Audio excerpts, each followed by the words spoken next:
Surgery, let's continue the testicular disorders.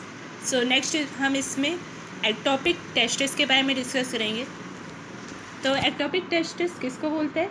जब testis deviate हो जाता है अपने नॉर्मल पाथ ऑफ डिसेंट से तो उसको एक्टोपिक टेस्टिस बोलते हैं. और इसकी मोस्ट कॉमन साइट होती है सुपरफिशियल इन्ग्वाइनल पाउच. सुपरफिशियल इन्ग्वाइनल पाउच इसकी मोस्ट कॉमन साइट होती है, जबकि अनडिसेंडेड टेस्टिस की हमने मोस्ट कॉमन साइट देखी थी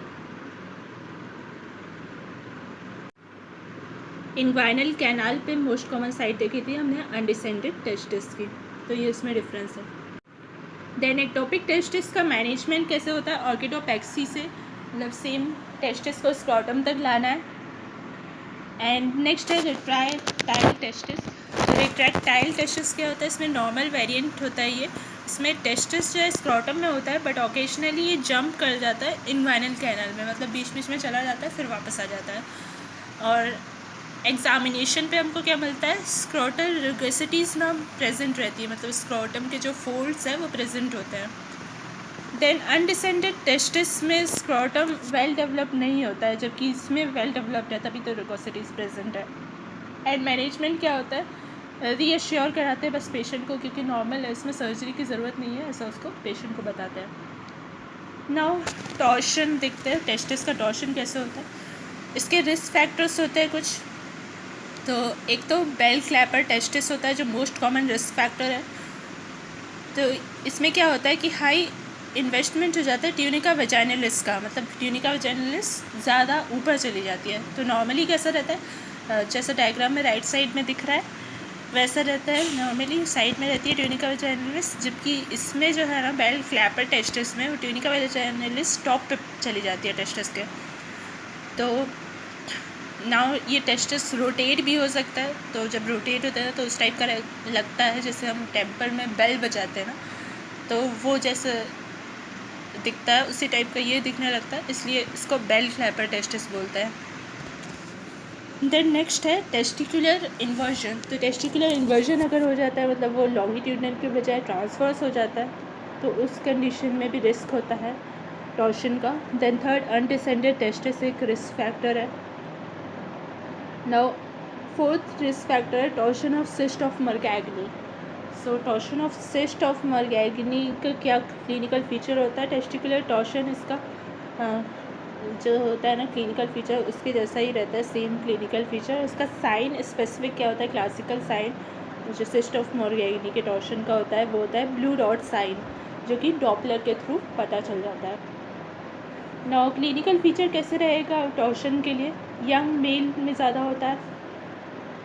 एंड एक्यूट स्क्रॉटल पेन होगा उसको, और स्वेलिंग होगी, मतलब अचानक से पेन और स्वेलिंग होने लगेगा.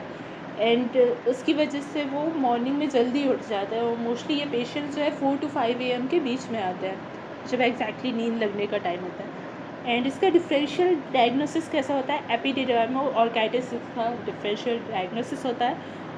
और क्लिनिकल साइंस के बेसिस पे हम इसको डिफरेंशिएट कर सकते हैं टॉर्शन को और एपिडिडाइमो ऑर्काइटिस को. तो क्या ये साइंस है जिससे डिफरेंशिएट कर सकते हैं? फर्स्ट है प्रेंस साइन.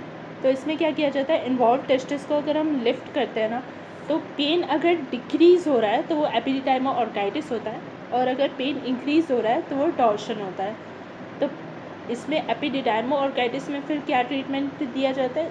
स्क्रॉटल सपोर्ट दिया जाता है. ठीक है, तो स्क्रॉटल सपोर्ट किस लिए दिया जाता है? ताकि जो टेस्टिस है वो एलिवेटेड ही रहे, जिससे कि पेन कम हो, इसलिए. और सेकंड डेमिंग साइन होता है. डेमिंग साइन मतलब क्या? जब टेस्टिस हाई लेवल पे लाई करता है, मतलब जो साइड में टॉर्शन हो रहा होता है ना, वो टेस्टिस हाई लेवल पे लाई करता है. तो ये जो डेमिंग साइन है वो सिर्फ टॉर्शन में मिलता है, एपिडिडाइमो ऑर्काइटिस में नहीं मिलता है. और थर्ड एंजल साइन होता है. तो एंजल साइन में क्या होता है कि टेस्टिस जो है ट्रांसवर्सली प्लेस्ड रहता है, ऐसे हॉरिजॉन्टली प्लेस्ड रहता है टॉर्शन में. तो टॉर्शन वाला ये भी साइन है. एंजल साइन भी टॉर्शन में ही मिलता है, एंड डेमिंग साइन भी टॉर्शन में ही मिलता है. जो प्रेंस साइन है वो बस दोनों में मिलता है. ना हिस्ट्री, तो हिस्ट्री में भी डिफरेंस है. यूटीआई की जो हिस्ट्री आती है ना वो एपिडिडाइमो ऑर्काइटिस में मिलती है, बाकी इसमें नहीं मिलती है टॉर्शन में. देन क्लिनिकल डायग्नोसिस इसका किया जाता है, मतलब टॉर्शन का जो डायग्नोसिस है वो क्लिनिकली ही किया जाता है, ऐसे कोई और इन्वेस्टिगेशन की ज़रूरत नहीं होती है। लेकिन एक इन्वेस्टिगेशन है डॉपलर वाला, तो वो सपोर्ट करता है इस क्लिनिकल डायग्नोसिस को। देन मैनेजमेंट कैसे करते हैं, स्क्रोटल एक्सप्लोरेशन करते हैं। तो स्क्रोटल एक्सप्लोरेशन करने पे दो कंडीशंस हो सकती है, एक तो टेस्टिस वायबल हो सकता है, दूसरा टेस्टेड जो है वायबल ना हो, ऐसा हो सकता है। तो अगर वो वायबल होता है तो इससे हमको पता चल जाता है कि इनकम्प्लीट टॉर्शन हुआ है, यानी कि विद इन 6 to 8 आवर्स ये टॉर्शन हुआ है। तो इसको हम फिर टेस्टिस को डी रोटेट कर देते हैं और फिर ऑर्किडोपेक्सी करते हैं, मतलब टेस्टिस को वापस स्क्रॉटम में ले आते हैं। देन अगर टेस्टिस वायबल नहीं है तो फिर 720 डिग्री ट्विस्ट हो गया होगा, मतलब बहुत ज़्यादा उसका ट्विस्ट हो गया और पेशेंट लेट हो गया है, तो इस कंडीशन में हमको ऑर्किडोटोमी करना होता है, मतलब रिमूव ही करना होता है। तो दोनों ही कंडीशंस में, चाहे टेस्टिस विजिबल हो या ना हो, तो दोनों में ही हमको प्रोफाइलेक्टिक ऑर्किडोपेक्सी करना होता है कॉन्ट्रालैटरल साइड में, मतलब दूसरे टेस्टिस पे भी ऑर्किडोपेक्सी करना होता है, टेस्टिस को स्क्रोटम में लाना होता है, क्योंकि दूसरा साइड भी ज़्यादा प्रोन हो जाता है उस कंडीशन में। ना एपिडिडाइमो ऑर्काइटिस के बारे में देखते हैं। तो एपिडिडाइमो ऑर्काइटिस का मतलब क्या होता है, इन्फ्लेमेशन और इन्फेक्शन हो जाता है एपिडिडाइमिस का और टेस्टिस का।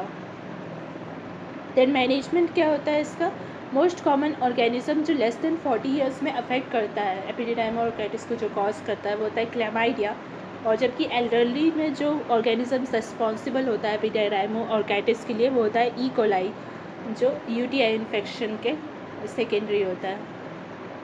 देन डिफरेंशियल डायग्नोसिस इसका टॉर्शन होता है एपिडिडाइमो ऑर्काइटिस का। मैनेजमेंट कैसे करते हैं एपिडिडाइमो ऑर्काइटिस का, एंटीबायोटिक्स देते हैं जो भी ऑर्गेनिज्म कॉज किया उसके लिए, एंड पेन किलर देते हैं साथ में पेन कम करने के लिए, एंड स्क्रोटल सपोर्ट भी लगाते हैं, क्योंकि जब स्क्रोटल सपोर्ट लगाते हैं तो उसको एलिवेटेड रखा जाता है, तो उसकी वजह से पेन डिक्रीज़ होता है। नाउ नेक्स्ट हम हाइड्रोसील कंडीशन के बारे में देखते हैं, जो कि FAQ है, बहुत बार पूछा जाता है। सो हाइड्रोसील क्या होता है, एबनॉर्मल एक्यूमुलेशन हो जाता है फ्लूइड का ट्यूनिका वेजाइनलिस में। ट्यूनिका वेजाइनलिस के जो दो लेयर्स होते हैं, पैराइटलिस और जो विसरल लेयर होता है, उनके बीच में एक्यूमुलेशन हो जाता है फ्लूइड का। एंड इसके अलग अलग टाइप्स होते हैं। मोस्ट कॉमन टाइप जो होता है वो वेजाइनल हाइड्रोसील होता है। तो वेजाइनल हाइड्रोसील में क्या होता है कि सिर्फ टेस्टिस के अराउंड जो है हाइड्रोसील हुआ रहता है। तो ये इसका डायग्राम है, यहाँ पे टेस्टिस के अराउंड बस हाइड्रोसील हो। एंड प्राइमरी एंड सेकेंडरी दोनों टाइप का ये वेजाइनल हाइड्रोसील हो सकता है। प्राइमरी जो है वो most common type of hydrocele होता है, मतलब प्राइमरी वेजाइनल हाइड्रोसील जो है वो हाइड्रोसील का मोस्ट कॉमन टाइप है। एंड सेकेंडरी दूसरा टाइप होता है। तो इसमें एक और डिफरेंस ये होता है कि कॉज में डिफरेंस है। प्राइमरी वाला जो होता है ना वेजाइनल हाइड्रोसील, वो डिफेक्टिव एब्जॉर्प्शन ऑफ फ्लूइड के कारण होता है, फ्लूइड अच्छे से एब्जॉर्ब नहीं हुआ तो। एंड सेकेंडरी वाला जो हाइड्रोसील होता है वो ट्रॉमा की वजह से हो सकता है, टॉर्शन की वजह से, ट्यूमर की वजह से, या फिर एपिडिडाइमो ऑर्काइटिस की वजह से। एंड मोस्ट कॉमन जो कॉज है ना सेकेंडरी हाइड्रोसील के लिए वो एपिडिडाइमो ऑर्काइटिस होता है। देन और क्या क्या डिफरेंस होता है इसमें, प्राइमरी हाइड्रोसील में जो स्वेलिंग होती है वो टेंस होती है और टेस्टिस जो है पाल्पेबल नहीं होता है। देन क्लियर फ्लूइड उसमें रहता है, तो इसलिए ट्रांस इल्यूमिनेशन जो है वो पॉजिटिव आता है। एंड ट्रांस इल्यूमिनेशन करते समय टॉर्च हमको लेटरली रखना होता है टेस्टिस के। Now hydrocele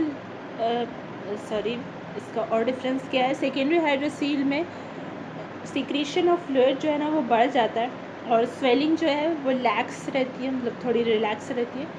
then testis palpable होता है एंड इसमें टर्बिड फ्लूइड रहता है, इसलिए ट्रांस इल्यूमिनेशन इसमें एब्सेंट रहता है, नेगेटिव आता है। एंड ओवरऑल मोस्ट कॉमन जो हाइड्रोसील है वो कौन सा होता है, प्राइमरी हाइड्रोसील। देन हाइड्रोसील जो है जिसको कंपेयर कर सकते हैं हम हॉट एयर बैलून से, उसी टाइप का रहता है वो, उसकी कैरेक्टरिस्टिक शो करता है।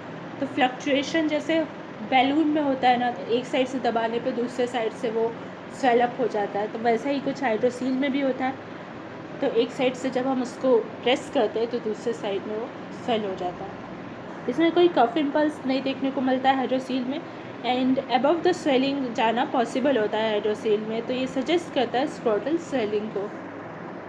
देन सर्जरी कैसे करते हैं इसमें, हाइड्रोसील की जो मैनेजमेंट है वो कैसे करते हैं, तो एक तो जैबलीज इवर्शन ऑफ सैक करता है, दूसरा लॉर्ड्स प्लिकेशन करते हैं।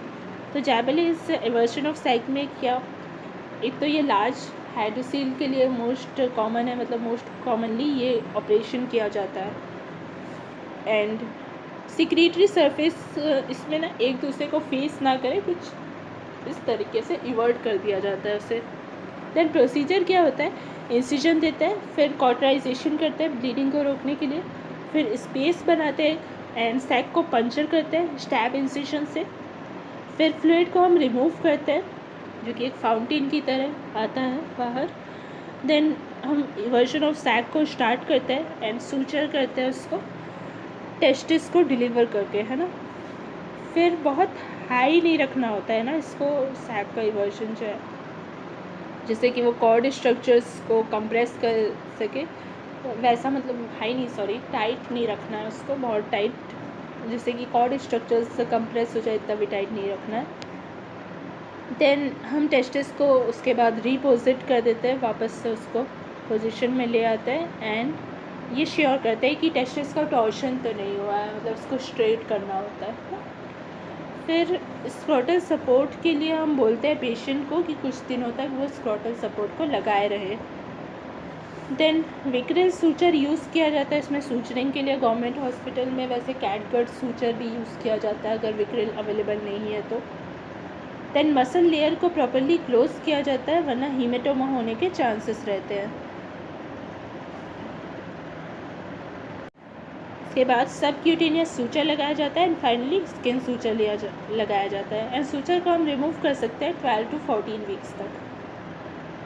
देन लॉर्ड्स प्लिकेशन वाला सेकेंड मेथड होता है, इस पर क्या करते हैं कि सीक्रेटरी सरफेस जो है वो उसको क्रम्पल अप कर देते हैं, जिसकी वजह से जो फ्लूइड सिक्रीशन है वो रिड्यूस हो जाता है। तो इसको हम नेक्स्ट वीडियो में कंटिन्यू करेंगे हाइड्रोसील को। Thanks for